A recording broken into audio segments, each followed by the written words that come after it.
while the economy burns to the ground, he lit the match that torched the markets. He lit the match that creamed your budget.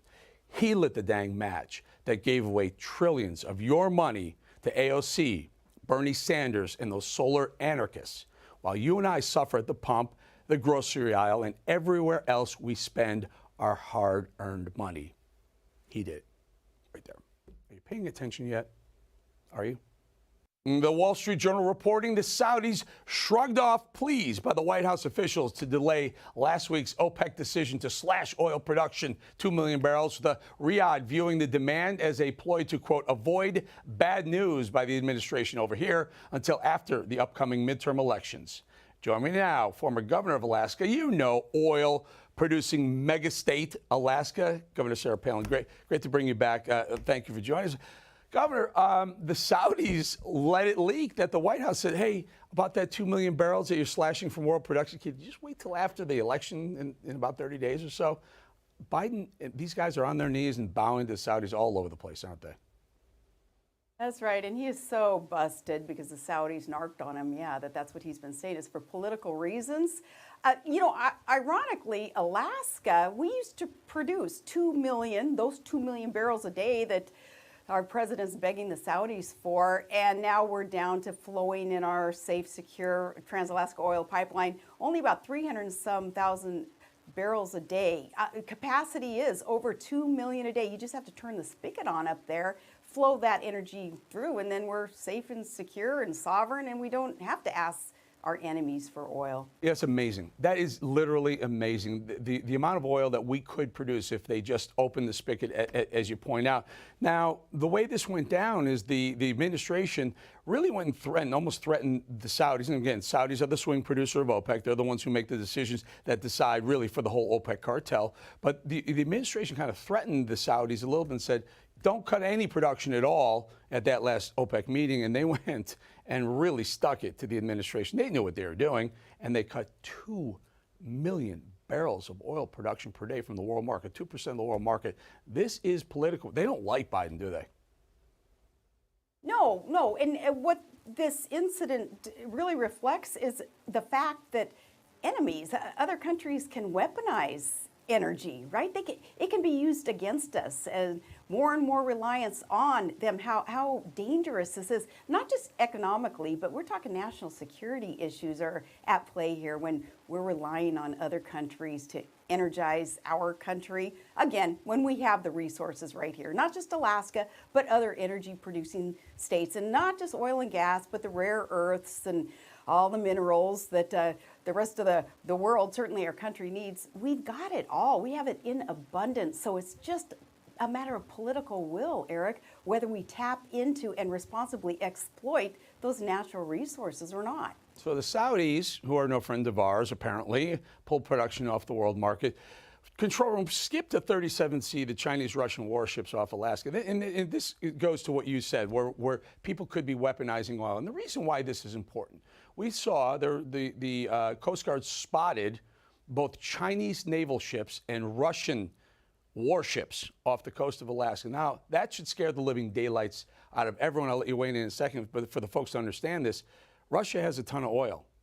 China needs a ton of oil. If the two of those are doing naval maneuvers right off our coast, how worried should we be, Governor?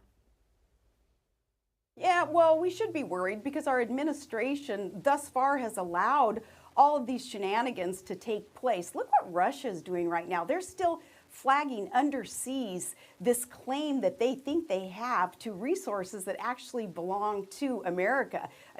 Alaska is the Arctic state, and they're our resources, and yet Russia flags them, claims them, and our administration is allowing them to do it. I don't think people are aware of that. Look at Alaska's strategic location on the globe. We're right next to Russia. We keep our eye on Russia.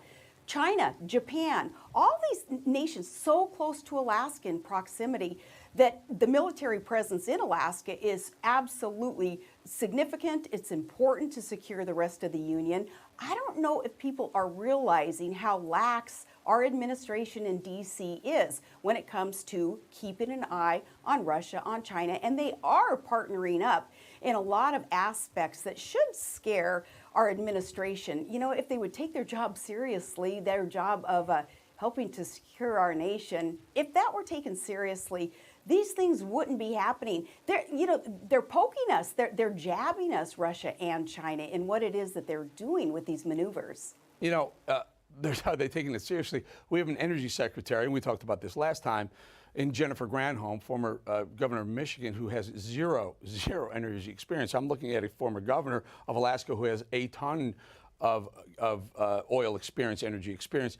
We flashed a little bit of a chart, and I want to put that up for the folks and let you weigh in on this, Governor. The SPR, this Strategic Petroleum Reserve, is supposed to be for emergency, for wartime. Biden is using it to try and ease some of the pain at the pump, and it's not working. Prices are still going up. But look at that. We're at a 40-year low under Biden just after the thing was implemented because of our dependence on foreign oil, and we're way back to Carter years. I am so glad you're bringing this up. Our Strategic Petroleum Reserve that is supposed to be for legit emergencies, not these economic political games that Biden's playing in order for him to, quote unquote, look better before the midterms especially. I'm glad you're bringing it up, Eric, because this is what endangers our country. When we're tapping into reserves, when we don't need to be tapping into those reserves, and they're there for a reason. It's been one thing after another with this failed energy policy of Biden's that should certainly be raising eyebrows, and if nothing else, the good that comes out of this is more and more people, I think, being aware of just what a whack policy is in place. It's not one of those all of the above policies when it comes to energy production, as Biden likes to tout. It's not at all. It's that newfangled, weird, bogus green energy policy that they want to cram down our throats. Here's how hypocritical they are, too. Look what just happened there where you are, in Florida, right, with a hurricane. Here, Biden is now transporting and bringing into Florida to help people. It's not wind turbines. It's not solar energy projects. No, he has to send in gas generators because he really realizes we're not going to get off gas and oil and the conventional sources of energy, though he likes to preach it.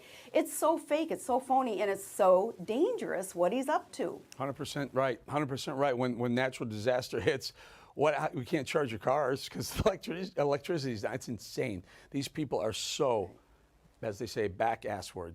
Governor, appreciate your time. Well, they are, but Eric, also, though, people need to remember, too, how this is hitting our pocketbooks.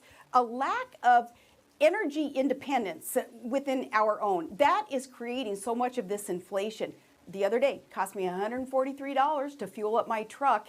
I'm looking at that going, how are people doing it? How are they affording to put food on the table? Everything going up, of course, because transportation costs are going up because of the fake energy crisis that's going on. That's all caused by politicians just doing the wrong thing. We're doing nothing. Even worse, Governor, they're not even trying anything. They say this in $750 billion Inflation Adjustment Act, or addressing inflation. They sent it right over to the green energy people. $380 billion of that right to green energy, instead of what they really need to do is get people like you. And what's what we need, folks, right there? We need people like Sarah Palin in Congress, and maybe an energy secretary if there's a Republican president next time around. Governor, I really appreciate your time. Right on. Thank you so much. Thanks for doing such a great job. All right. We'll see you again soon. Thank you, Governor.